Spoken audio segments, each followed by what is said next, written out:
Being radical in love, deeply caring, standing for justice, and being aware of suffering and inequality isn't extreme. It's exactly what the world needs. This is the kind of love Jesus showed in the Gospels. He didn't tiptoe around systems of oppression, he confronted them. He didn't stay silent when people were marginalized, overlooked, or abused by those in power. He made the religious and political elites uncomfortable because he stood firmly on truth, mercy, and justice. That's the essence of radical love. It's not a crime to care. It's not a crime to see injustice and call it out. It's not a crime to act in ways that challenge the comfortable status quo. Being woke, in the truest sense, is simply seeing reality clearly and refusing to ignore the suffering around you. It's about standing on the side of the oppressed, the forgotten, and the voiceless. Yes, it can be disruptive. Yes, it can make people uncomfortable, but disruption is not crime, compassion is not criminal, courage is not illegal. History is full of people who understood this and lived it boldly. Martin Luther King Jr. marched, spoke, and risked everything for justice. Harriet Tubman defied every law protecting slavery to lead countless people to freedom. Jesus himself overturned tables, called out hypocrisy, and gave his life for truth and love. They were not criminals. They were moral giants, unapologetically committed to justice, fairness, and compassion. Today, being aware of inequality, calling out injustice, and acting to correct it is often labeled as radical or even threatening. But let's be clear, there's nothing threatening about love. Nothing dangerous about compassion. It's only threatening to those who benefit from oppression, who profit from silence, and who fear accountability.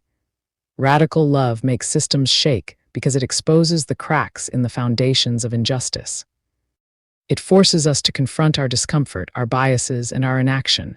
That's not chaos, that's awakening, that's moral clarity. Being woke in this sense is not about politics or labels, it's about conscience. It's about doing what is right even when the world tells you otherwise. The moment we allow fear of backlash, shame, or misunderstanding to stop us from loving boldly, we let oppression win. True justice requires awareness, courage, and consistent action. It's messy, it's inconvenient, it's uncomfortable, but it's necessary. Every small act of radical love, every moment of standing up for the truth, every time we care enough to risk discomfort for justice, we embody what Jesus taught. We become part of a lineage of changemakers who refuse to sit quietly while injustice thrived. Love is never a crime. Truth is never a crime. Awareness is never a crime. Even when the world resists, even when the powerful feel threatened, even when the label of radical is thrown at us like an accusation, the moral reality remains. Compassion and justice are sacred, unassailable, and transformative. So continue boldly, speak truth, love without reservation, stand for those who cannot stand for themselves. History, conscience, and faith side with those who act in love, never with those who remain silent in comfort. Be brave, be loving, be fearless. Radical love isn't a threat to society. It's the light that exposes and dismantles oppression. It's a force that changes hearts, communities, and the world. Trump and others who use rhetoric like this often call movements or people illegal or terrorists when they feel threatened by them politically or socially. This is not a statement of law, it's a strategy. It's designed to scare people, to make activism and speaking truth seem dangerous when it's anything but. Labeling people as Antifa or terrorists is a tactic to shift the narrative, to make the public panic or distrust a movement without actually looking at facts. It criminalizes dissent, making bold, fearless voices advocating for justice seem unlawful even when their actions are entirely lawful. It creates division, painting the world in black and white terms, us vs. them, keeping supporters loyal while demonizing those who challenge power. And it simplifies complex issues, replacing honest debate about policies and systemic injustice with emotionally charged labels that stick in people's minds but tell almost nothing of the truth. Here's the reality: being radical in love, caring deeply for others, standing for justice, being woke. To suffering and inequality is not terrorism.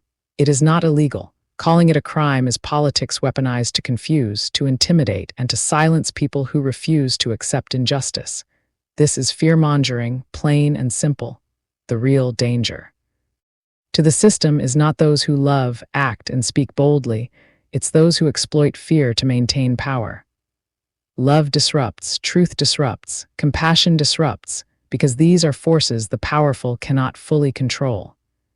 Standing for the marginalized, speaking against systemic injustice, and calling out hypocrisy has never been easy, but it has always been necessary.